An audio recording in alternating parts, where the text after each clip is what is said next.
Tudo que eu sinto é remorso, muito remorso. Eu acho que eu não sou digna de ajuda. Eu estraguei minha vida. Fui um pote onde toda a sujeira era depositada e com a minha permissão. Como eu errei, eu sinto que eu não tenho perdão. Tudo se acabou para mim e já não há mais esperanças no meu coração. Eu vou contar para vocês a minha história, embora eu muito me envergonhe, mas quem sabe um ser misericordioso me ajuda nesse momento.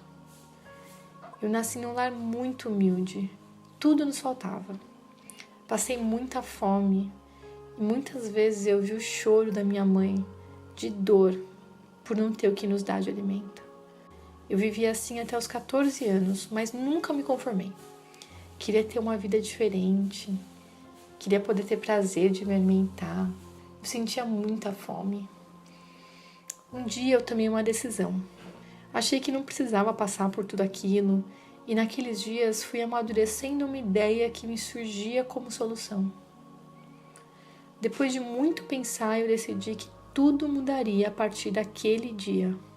Esperei que anoitecesse e me deitei, como de costume, no quarto, com mais 5 irmãos, tão sofridos quanto eu, tão famintos e tão carentes do básico.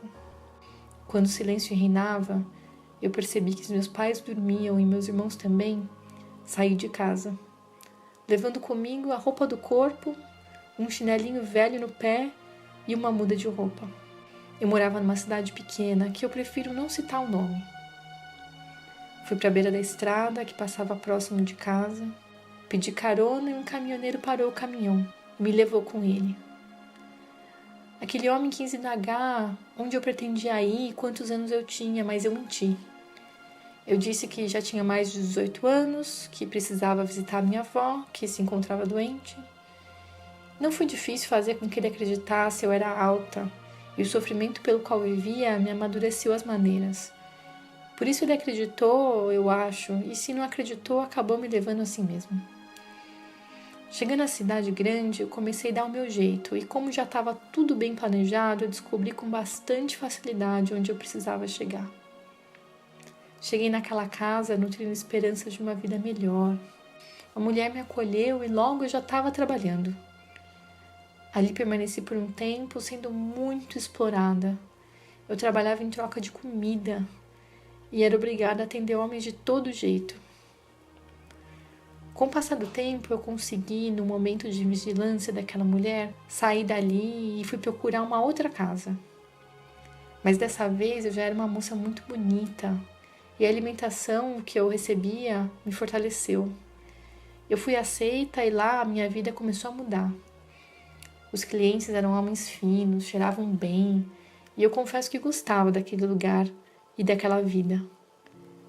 E assim eu fui levando. Muitas vezes eu pensava no lar que abandonara.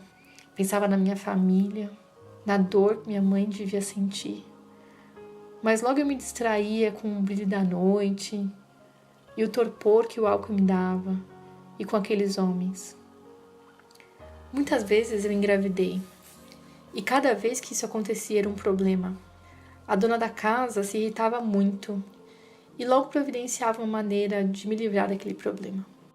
Eu não hesitava e aceitava de bom grado a ajuda. O tempo passou e eu já não era mais aquela jovem linda. Começaram a aparecer moças novas e em mim rugas novas.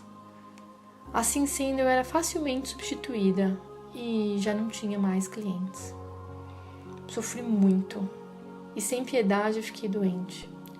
Fui tomada pela sífilis até morrer de uma forma tão miserável, morando num cômodo fora da casa, num lugar insalubre, cheio de ratos.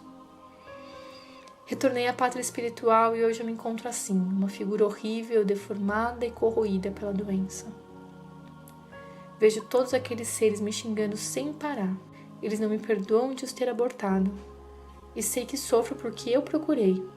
Mas mesmo assim resolvi escrever essa carta, para alertar muitas moças que, como eu, não tiveram a força de aguentar a vida que Deus determinou, trocando pela felicidade dos prazeres fáceis.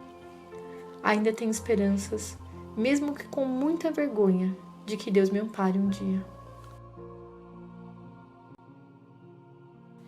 Joana da Luz. Carta psicografada em 2018 pelo médium Débora S.C.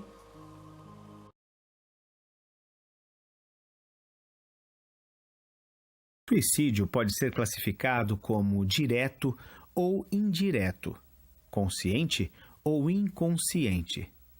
O suicídio indireto ocorre em decorrência dos comportamentos e hábitos desenvolvidos pelo indivíduo, os quais, de uma forma ou de outra, lesam a saúde física, psíquica ou ambas ao longo dos anos.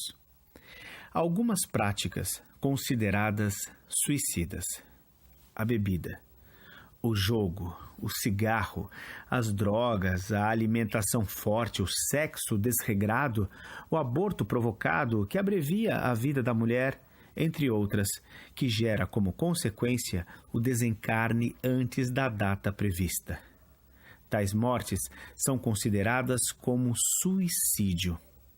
Não aos homens da terra, mas aos olhos de Deus, como expressou Ramatiz.